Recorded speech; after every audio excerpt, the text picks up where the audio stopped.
Jadi operasinya, operasi kelaminnya.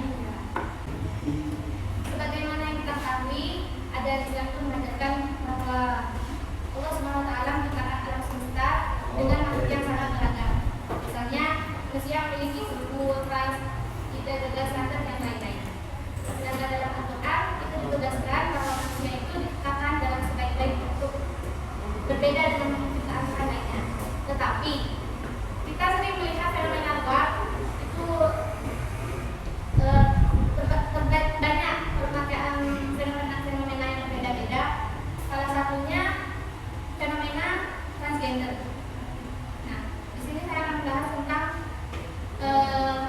saya akan menjelaskan tentang apa itu transgender. Mungkin di materi sebelumnya sudah dijelaskan, walaupun tidak secara terperinci mungkin. Di sini saya akan menjelaskan transgender sendiri berdasarkan kata trans yang berarti perubahan. Transgender itu merujuk pada jenis kelamin manusia. Mbak, saya putus sudah ada apa ya? Saya paham ini tadi ada yang jaga apa yang jaga jawabannya tadi kalau itu pelindung.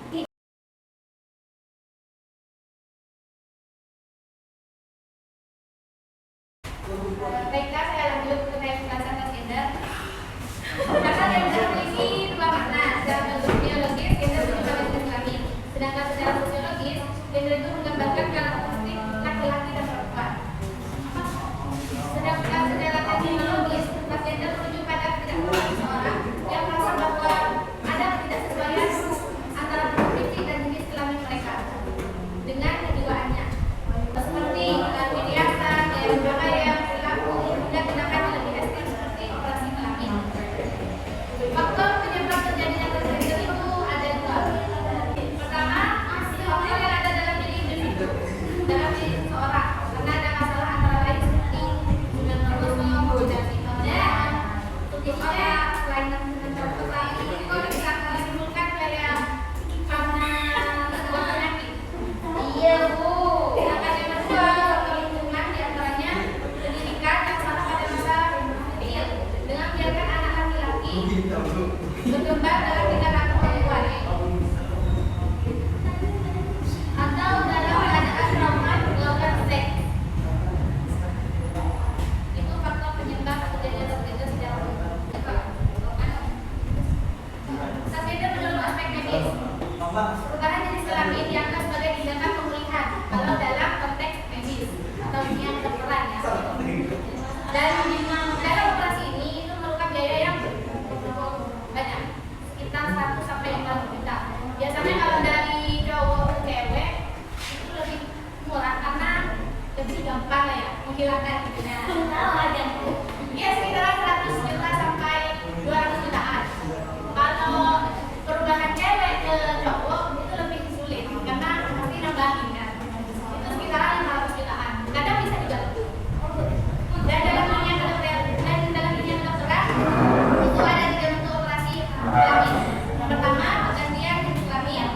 Terus perbaikan dan penyempurnaan kelamin yang dilakukan terhadap orang yang menjalani pendidikan. Contoh, ada sebuah kejadian seseorang itu ada 2 jenis kelamin saat dilahirkan. Jadi kan bingung itu mau dikategorikan cowok atau dikategorikan cewek. Jadi dalam hal itu sebagai penyempurnaan kelamin. Jadi nanti bakal ada kayak persetujuan dengan keluarga juga terkait ini mau dijadikan cewek atau dijadikan cowok. Dan yang ketiga adalah operasi pembuangan salah satu dari kelamin ganda. Jadi tidak tadi yang saya tunjukkan itu ada 2 kali. Selanjutnya, bagaimana hukum dari transgender itu akan dijelaskan oleh rekan saya. Hanya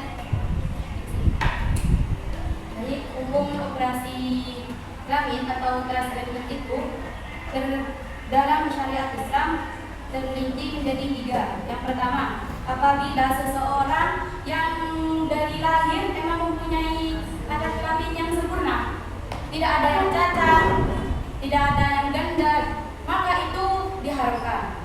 Kemudian yang kedua, apabila waktu lahir itu emang ada kecacatan, semisal ketutup, itu diperbolehkan untuk operasi alat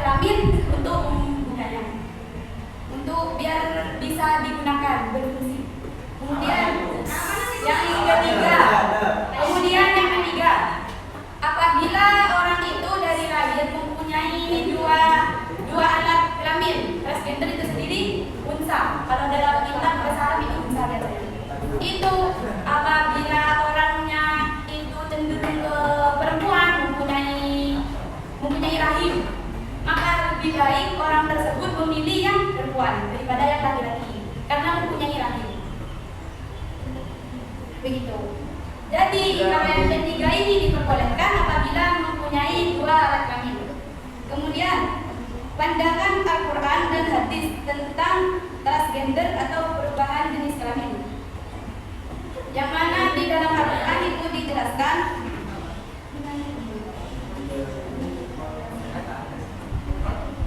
surat At-Tin ayat 4 yang berbunyi laqad khalaqnal insana fi ahsani taqwim. Sesungguhnya kami benar-benar menciptakan manusia dalam bentuk sebaik-baiknya. Jadi apa itu menciptakan manusia dengan bentuk yang sebaik-baiknya? Jadi apabila kita merubahnya, maka itu sama saja merubah kenciptaan Allah. Jadi itu diharamkan. Kemudian yang mana artinya Allah melaknat perempuan yang membuat tato dan orang yang meminta dibuatkan tato, dan perempuan yang menyambung rambutnya dan orang yang meminta disambung rambutnya.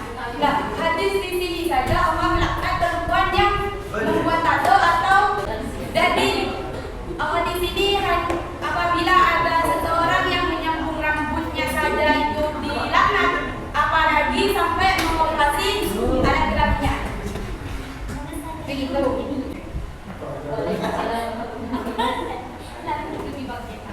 Dan dapat dikatakan dalam MUI nomor 3 tahun 2010 tentang perubahan penyempurnaan alat kelamin menetapkan bahwa hukum penggantian alat kelamin yang dilakukan secara sengaja hukumnya